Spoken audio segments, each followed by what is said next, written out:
বলছিস?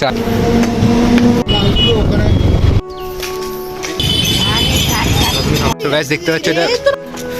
So guys এখন আমরা নমস্কার বন্ধুরা, শুভম ঘোষ ব্লগসের নতুন একটা ভিডিওতে তোমাদের সবাইকে স্বাগত। তোমরা তো ইন্ট্রোতে দেখলেই যে কী কী হতে চলেছে আগে। তো হ্যাঁ, আর তোমরা টাইটেল আর থাম্বনেল দেখে তো বুঝেই গেছো কোথাও যাচ্ছি। তাও বলে দিচ্ছি, আজকে আমরা যাচ্ছি মাসির বাড়িতে। কি ধুলো এইখানটা। তো দেখলে তোমরা একটা মামার সাথে দেখা হয়ে গেল রাস্তার মধ্যে। তো চলো এখন আমরা যেটা বলছিলাম, এখন আমরা যাব উত্তরপাড়া থেকে আমরা স্টেশনে ট্রেন ধরবো। উত্তরপাড়া থেকে যাব ব্যান্ডেল, আমার মাসির বাড়ি হচ্ছে ব্যান্ডেল চার্চের সামনেই। তো ওখানেই আমরা এখন যাব। তাই শুরুতেই বলে রাখছি, আজকের ব্লগটা কিন্তু অনেকটা ইন্টারেস্টিং হতে চলেছে, কারণ আমাদের মাসির বাড়ি অনেকটাই দূরে, আর অনেকটা দূরের রাস্তায় আমাদের অতিক্রম করতে হবে। আমাদের বাড়ি কোথায় ডানকুনি, আর কোথায় যাবো আমরা ব্যান্ডেল চার্চের ওখানে। তো চলো তোমাদেরকে পুরো জার্নিটাই শেয়ার করব। তারপর ওখানে গিয়ে কী করলাম, কী মজা করলাম। ওখানে অনেক কিছু ঘোরার জায়গা আছে, তোমরা তো জানোই সবাই যারা গেছো, ওখানে অনেক ঘোরার জায়গা আছে, অনেক মন্দির আছে, অনেক চার্চ আছে। তোমাদেরকে দেখাবো আমি ব্লগে সবার। আমি যাবো মানে A to Z সব তোমাদের সাথে শেয়ার করব। তোমরাও দেখতে পেয়ে যাবে যে কী আছে, কী করলাম, মানে কত মজা করলাম, সমস্ত কিছু দেখবে। আর তাই বলছি ব্লগটা শেষ অবধি দেখো, স্কিপ না করে। চলো এখন আমরা উত্তরপাড়া যাচ্ছি। উত্তরপাড়া যাওয়ার আগে রঘুনাথপুর আছে, রঘুনাথপুর দিল্লি রোডে এখন আমরা আছি। আর এই যে ব্লগটা পোস্ট করব, এই মাসির বাড়ির পার্টটা তোমাদের 4টে পার্ট হবে সম্ভবত, 4টে কি 3টে পার্ট হবে। তো এটা ফার্স্ট পার্ট শুরু করলাম আজকে। 4টে পার্ট হবে, তার কারণ বলছি ওখানে অনেক কিছু ঘোরার জায়গা আছে। সমস্ত কিছু একটা বা দুটো পার্টে দেখানো সম্ভব না, অনেক ঘোরার জায়গা, মানে অনেকই। তোমাদেরকে যখন দেখাবো তোমরা বুঝতে পারবে, তাই জন্য 4টে পার্ট করতে হবে।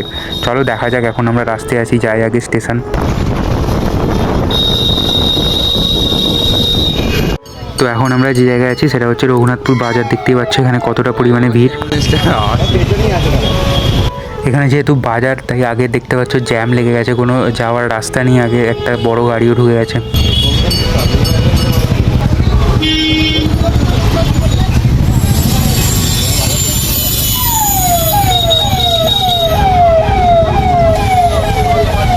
তো রঘুনাথপুর বাজারটা তোমরা চিনে রাখো, এটা রঘুনাথপুর বাজার। হ্যালো গাইস, আমরা এখন রঘুনাথপুর বাজারে আছি।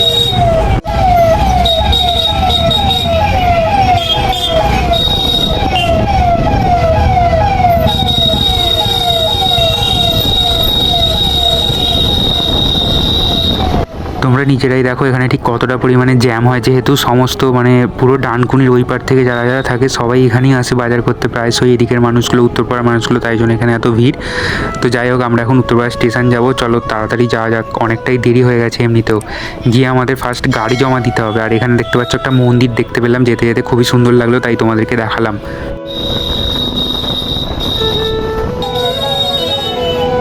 তো দেখতে পাচ্ছ বন্ধুরা, এই যে সামনের গাড়িটা বড়, ওর জন্য এত জ্যাম এখানে। সেই উত্তরপাড়া মানে কত দেরি, আমরা দিল্লি রোড থেকে এই গাড়িটাকে পিছনে আসছি, জ্যাম এতটাই পরিমাণে আছে এই গাড়িটার জন্য।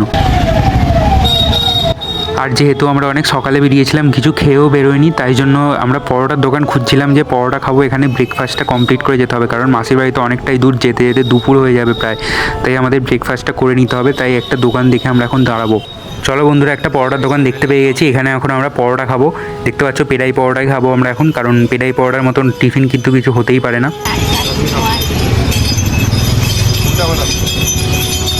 তো আমরা 3 জনের মাসির বাড়ি যাচ্ছি, দাদা, বৌদি আর আমি। তো চলো দেখতে পাচ্ছ আমি এখন পেয়ে গেছি পেড়াই পরোটা, এরকম ঘুগনি, অসাম খেতে। আমার খাওয়া দাওয়া কমপ্লিট। চলো এবারে আমরা এখান থেকে এই স্কুটিটা করে আমরা এসেছি, এটা আমাদের স্কুটি। তো চলো এবার আমরা এখান থেকে জল ফল খেয়ে দিয়ে বেরিয়ে যাবো। চলো বেরিয়ে পড়েছি আবার, এবারে উত্তরপাড়া স্টেশনে যাবো সোজা, আর কোথাও দাঁড়ানোর কোনো সিন নেই। তো বন্ধুরা চলো, অবশেষে উত্তরপাড়া রেলগেটের দেখা মিলেছে আমাদের সামনে। দেখতে পাচ্ছ গেট পড়ে গেছে কিন্তু।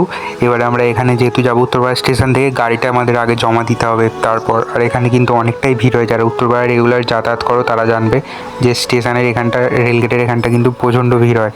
চলো গাড়িটা তাই রেখে দিতে হবে আমাদের। তো চলো গাড়ি জমা দেওয়ার গ্যারেজে এখন আমরা এসে গেছি। চলো এখানে গাড়িটাকে আমরা জমা দিয়ে দেবো। তো আগে দেখতে পাচ্ছ এই যে হচ্ছে গ্যারেজ, এখানে আমরা গাড়িটাকে রাখবো। দেখো এখন দাদা গাড়িটাকে ঢুকিয়ে দিচ্ছে। চলো এবার গাড়িটাকে পার্কিং করে দেবো। চলো গাড়িটাকে সাইজ মতো পার্ক করে দিয়ে এবার আমরা এখান থেকে বেরিয়ে যাবো স্টেশনের উদ্দেশ্যে। সো গাইস দেখতেই পাচ্ছ ভুলে গেছে একজন। তো বন্ধুরা চলো, আমাদের গাড়িও এখন এখানে জমা দেওয়া হয়ে গেছে। এবার আমরা যাবো উত্তরপাড়া স্টেশনের উদ্দেশ্যে। যেহেতু আমি কোনোদিনও ক্লিন সেভ করি না, তাই ক্লিন সেভ করেছিলাম, যার জন্য আমি মাস্ক ইউজ করছিলাম, নাহলে দেখতে কিছুটা অদ্ভুত লাগছিল। তো চলো এই গলিটা দিয়ে গাড়ি জমা দিয়ে এখন আমরা যাবো উত্তরপাড়া স্টেশন। তার জন্য আমাদের হাঁটতে হবে। দেখতে পাচ্ছ সামনে গেট পড়ে গেছে, ট্রেন যাচ্ছে। চলো তার আগে এটিএমে ঢুকে আমাদের কিছু টাকা তুলে নিতে হবে, কারণ আমরা যাবো অনেক দূরে এখন। তো চলো দেখো, এই হচ্ছে উত্তরপাড়া টিকিট কাউন্টার, মানে স্টেশনের টিকিট কাউন্টার। তো আমরা এটিএম কার্ড থেকে এখন টাকা তুলে এখন এখানে চলে এসেছি টিকিট কাটতে। দাদা যাচ্ছে টিকিট কাটতে, টিকিটটা আনলে আমরা যাবো স্টেশন, তারপর ওখানে তোমাদেরকে দেখাবো বাদ বাকি আরও এগুলো। তো দেখতে পাচ্ছ এখন ও টিকিট কাটছে উপরে উঠে। তো টিকিট কাটা কিন্তু এখন আমাদের হয়ে গেছে, এবারে আমরা যাবো স্টেশন। চলো দেখি। এই ব্যাগে পুড়ে নেন, অত রিক্সের কি আছে। ব্যান্ডেল লোকাল পরস্পরই থাকে, তাই অসুবিধা কোনো কিছু নেই, যখনই যাই আমরা ট্রেন পেয়ে যাব। এই হচ্ছে উত্তরপাড়া স্টেশন, আমরা যেখানে এখন উঠতে চলেছি। তো উত্তরপাড়া স্টেশন থেকে আমরা ধরবো ব্যান্ডেল লোকাল, ব্যান্ডেল লোকাল ধরে যাব। কিন্তু অনেকগুলোই স্টেশন, প্রায় অনেকগুলোই 10-12টা স্টেশন হবে। পরস্পর আমি তোমাদেরকে দেখাবো। আমার ট্রেনের ধারে দাঁড়াতে খুব ভালো লাগে, তোমরা জানো। সব কটা ব্লগে ট্রেনে করে গেলে আমি বাইরেই দাঁড়িয়ে যাই। তো আজকে দেখি ট্রেনটা কি ভিড় থাকে না ফাঁকা থাকে। আর আজকে ছিল রবিবার, তাই জন্য একটু ভিড়টা বেশিই হবে।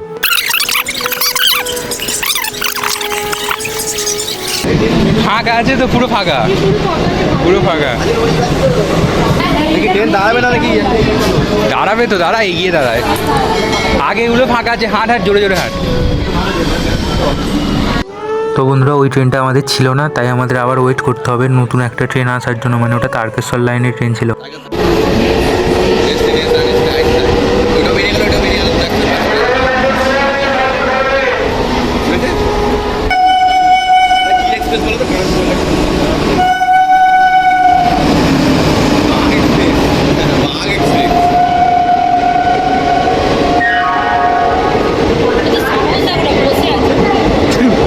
কিরকম হয়ে গেছে সব লোকগুলো।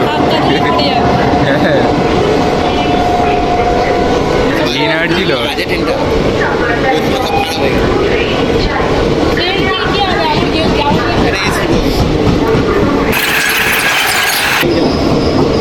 এটাকে পরিষ্কার করে নে।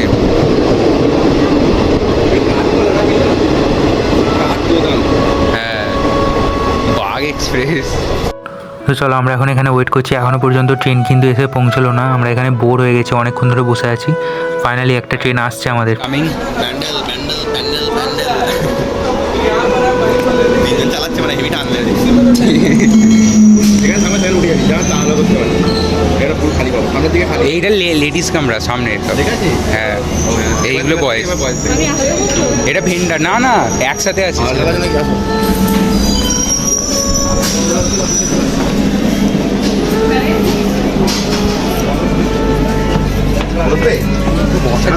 আগেরটা উঠলে ভালো হতো তো।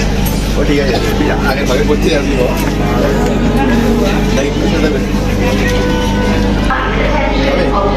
দেখে চলে আসুন, ভালো হবে। একই তো হচ্ছে।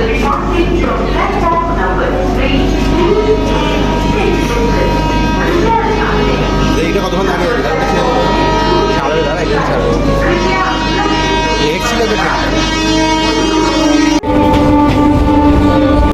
তো অবশেষে ট্রেন কিন্তু আমাদের ছেড়ে দিয়েছে, দেখতে পাচ্ছ। আমরা সবে উত্তরপাড়া থেকে বেরোলাম, এখনও আমাদের অনেকগুলো স্টেশন গুনতে গুনতে যেতে হবে। আর দাঁড়িয়েই আছি আমরা, মানে যেহেতু দাঁড়াতে ভালো লাগে। তোমরা সব ব্লগেই দেখো আমি ট্রেনের সিটে বসতে পছন্দ করি না, দাঁড়াতেই পছন্দ করি। তো চলো, এখানকার ভিউটা এনজয় করতে করতে তোমাদের দেখাতে দেখাতে যাই এখন।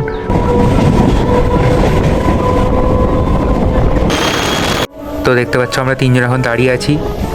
চলো, এই সবে একটা প্ল্যাটফর্ম এলো, এখন অনেকগুলো প্ল্যাটফর্ম বাকি আছে। চলো দেখি আগে কি কি হয়।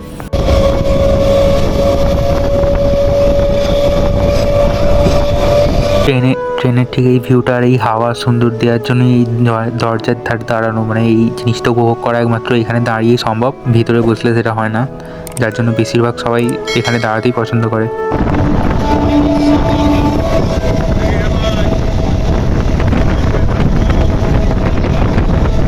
আর এদিকের ভিউগুলো খুবই সুন্দর, একদম সবুজ সবুজ চারিদিকে সমস্ত কিছু দেখতে পাচ্ছ তোমরা। একদম মানে হেভি সুন্দর লাগছে দেখতে, ব্যাপক লাগছে।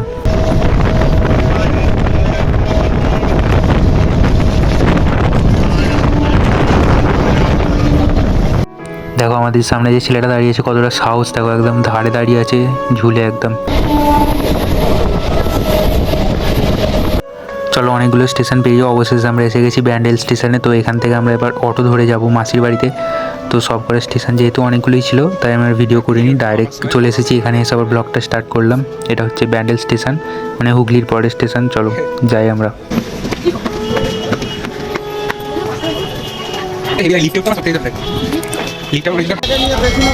নিচ্ছে একদম সামনে চলে আসুন। কে সামনে যাবে? চলে আসুন না। এই এখানে বসে যাবেন। হ্যাঁ হ্যাঁ, কোথায় যাবেন? চলে আসুন এই দিকে।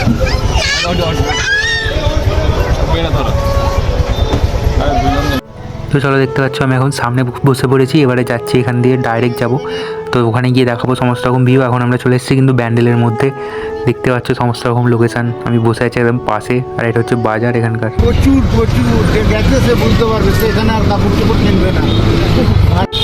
বাঁদিকে হাতটা ডান দিকে। চলো, অটোওয়ালার পাশে বসে অটোওয়ালার গল্প শুনতে শুনতে অবশেষে আমরা এসে পৌঁছেছি মাসির বাড়িতে। মুখটা দেখা যাচ্ছে, কি হয়ে যাবো? ঘরে ঢুকিয়ে রাখ, এখানে যাবো, বুঝতে পারলে তো। চলো গাইস, ফাইনালি আমরা এসে গেছি আমাদের ডেস্টিনেশনে। তো বন্ধুরা, দেখতে পেলে এই ব্লগটাই কত বড় হয়ে গেল। এটা আমি পার্ট 1-এ রাখছি, এর পরের ব্লগ পার্ট 2 নিয়ে আসবো। সেখানে সমস্ত রকম এখানকার জায়গাগুলো তোমাদেরকে দেখাবো, যেখানে যেখানে আমরা গেছিলাম ব্যান্ডেল সাইড। চলো, আজকের পার্ট 1টা এখানে এন্ড করছি। তো পার্ট 2 কি হতে চলেছে, কোথায় আমরা ঘুরতে গেলাম, সেটা জানার জন্য চোখ রাখতে হবে এই ব্লগের পার্ট 2 এর জন্য, যার জন্য তোমাদের চ্যানেলটাকে সাবস্ক্রাইব করতে হবে। পার্ট 2 ছাড়লে যাতে নোটিফিকেশন তোমাদের কাছে সব থেকে প্রথমে চলে যায়। চলো, সবাই সুস্থ থাকবে, ততক্ষণের জন্য আবার তোমার সাথে দেখা হবে পার্ট 2-এ। টাটা।